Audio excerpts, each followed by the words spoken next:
अगर आप लोग करंटली मार्केट में देखेंगे तो ग्लोबल मार्केट में डाउनफॉल आते जा रहा है क्योंकि फ्राइडे के मार्केट क्लोजिंग पर यूएस मार्केट के साथ साथ इंडिया के मार्केट में भी नेगेटिविटी दिखाई दी थी। मार्केट में डाउन परफॉर्म दिखाई दिया था। अब दोनों कंट्रीज के मार्केट की बात की जाए तो दोनों कंट्रीज के मार्केट में 1.27% से लेकर 1.5% तक का डाउनफॉल देखने को मिला है। और फ्राइडे के मार्केट में इस तरीके की क्लोजिंग देखने के बाद से इन्वेस्टर्स बहुत ज्यादा कंफ्यूज्ड हैं। इन्वेस्टर्स बहुत ज्यादा पैनिक कर रहे हैं मार्केट की सिचुएशन को लेकर। तो जब मार्केट मंडे को ओपन होगा तब मार्केट बहुत ज्यादा वोलेटाइल होने वाला है और मार्केट में हो सकता है कि डाउनफॉल आए। तो चलिए आज के इस वीडियो में डिटेल में समझते हैं कि आखिर मार्केट क्यों गिर रहा है, मार्केट के गिरने के पीछे के रीजंस क्या हैं और ऐसे कौन कौन से वो फैक्टर्स हैं जो स्टॉक मार्केट की परफॉर्मेंस को इन्फ्लुएंस कर सकते हैं शॉर्ट पीरियड ऑफ टाइम में। और साथ ही साथ अगर आप लोग लॉन्ग टर्म के लिए इन्वेस्टमेंट करना चाहते हैं या शॉर्ट टर्म के लिए इन्वेस्टमेंट करना चाहते हैं तो इन्वेस्टमेंट करने के टाइम पर आपका पर्सपेक्टिव क्या होना चाहिए, तो इन सारी चीजों के बारे में डिटेल में डिस्कशन करेंगे। तो आज की वीडियो बहुत ज्यादा इंपॉर्टेंट होने वाली है। तो इस वीडियो में आगे बढ़ने से पहले इस वीडियो को कर देना लाइक शेयर। इसी के साथ साथ अगर आप इस चैनल पर नए हो तो वो जो लाल बटन दिख रहा है ना उस बटन को क्लिक करो। देखो जब भी आप लोग मार्केट में इन्वेस्टमेंट करते हैं तो इन्वेस्टमेंट्स करने से पहले आपके पास पर्सनल फाइनेंस का नॉलेज होना बहुत ज्यादा जरूरी है क्योंकि पर्सनल फाइनेंस के टेक्निक का इस्तेमाल करके ही आपको पता चलेगा कि पर्टिकुलर कंपनी के शेयर में आपको इन्वेस्टमेंट कैसे करना है। मेरे कहने का मतलब यह है कि पर्सनल फाइनेंस के टेक्निक का इस्तेमाल करना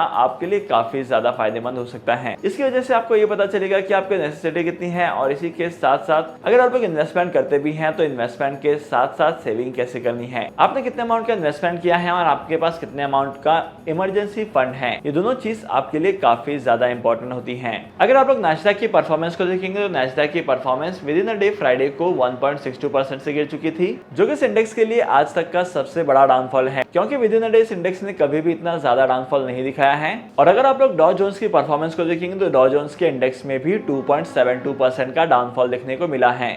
अगर आप लोग ग्लोबल मार्केट में इन्वेस्टमेंट करते हैं या इंडियन स्टॉक मार्केट में इन्वेस्टमेंट करते हैं तो इस चीज का इंपैक्ट आपको इंडियन स्टॉक मार्केट में भी देखने को मिला होगा। और इंडियन स्टॉक मार्केट में इसकी वजह से बहुत सारी कंपनीज के शेयर्स नेगेटिव परफॉर्म कर रहे हैं। अब शायद आपके दिमाग में आ रहा होगा कि ऐसे बहुत सारे सेक्टर्स हैं जो इसकी वजह से काफी ज्यादा पॉजिटिव हैं, लेकिन ओवरऑल अगर आप लोग लॉन्ग टर्म के लिए इन्वेस्टमेंट करते हैं तो इस चीज का इंपैक्ट आपके इन्वेस्टमेंट के पोर्टफोलियो पर पड़ेगा और आपका इन्वेस्टमेंट का पोर्टफोलियो भी नेगेटिव परफॉर्म करेगा क्योंकि इंडिया के मार्केट की परफॉर्मेंस भी डिपेंड करती है अदर कंट्रीज के मार्केट की परफॉर्मेंस पर। लेकिन आखिर स्टॉक मार्केट में गिरावट के पीछे का रीजन क्या है, चलिए जानते हैं। करंटली स्टॉक मार्केट के डाउनफॉल के पीछे के दो इंपॉर्टेंट रीजन हैं। रीजन नंबर 1 है जियोपॉलिटिकल प्रेशर। करंटली अगर आप लोग ग्लोबल मार्केट में देखेंगे तो करंटली ग्लोबल मार्केट में इजराइल को लेकर बहुत ज्यादा वॉर चल रही है और इजराइल पर अटैक करने की बात भी सामने आई है कि कोई कंट्रीज के ऊपर अटैक कर सकती है और इस चीज का इंपैक्ट इन दोनों कंट्रीज पर पड़ेगा जिसके ऊपर ये अटैक करने वाले हैं और जो अटैकर हैं। और अगर इजराइल पर अटैक होते हैं तो इसका इंपैक्ट इंडिया के स्टॉक मार्केट पर और इंडियन इकोनॉमी पर बहुत ज्यादा पड़ेगा।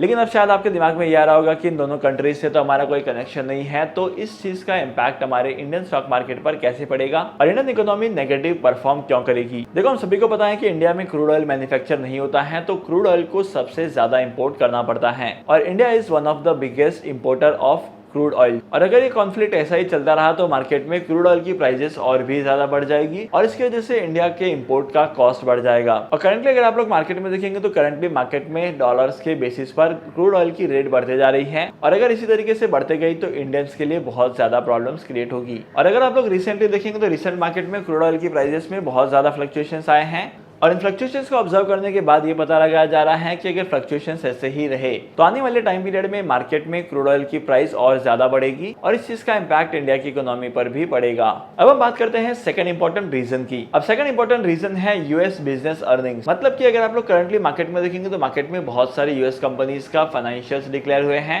मतलब कंपनी की फाइनेंशियल परफॉर्मेंस डिक्लेयर हुई है और इन फाइनेंशियल परफॉर्मेंस में पता चला है कि बहुत सारी कंपनी के शेयर्स नेगेटिव परफॉर्म कर रहे हैं या उन्हें लॉसेस ही फेस करने पड़ रहे हैं। अब देखो जब भी मार्केट में बैंक के इंटरेस्ट रेट कम होती है और बैंक से इनकम कम कमाने को मिलती है तो लोग स्टॉक मार्केट की तरफ इन्वेस्टमेंट करते हैं, फिक्स डिपॉजिट्स और फिक्स इनकम सिक्योरिटीज में इन्वेस्टमेंट करते हैं क्योंकि करंट लेवल पर बैंक के साथ इन्वेस्टमेंट्स करना काफी ज्यादा डेंजरस है। और अगर आप लोग बैंक के बिजनेस मॉडल को देखेंगे तो बैंक के बिजनेस मॉडल से आपको पता चलेगा कि कंपनी की ज्यादातर इनकम जो होती है वो लोन के इंटरेस्ट पर होती है।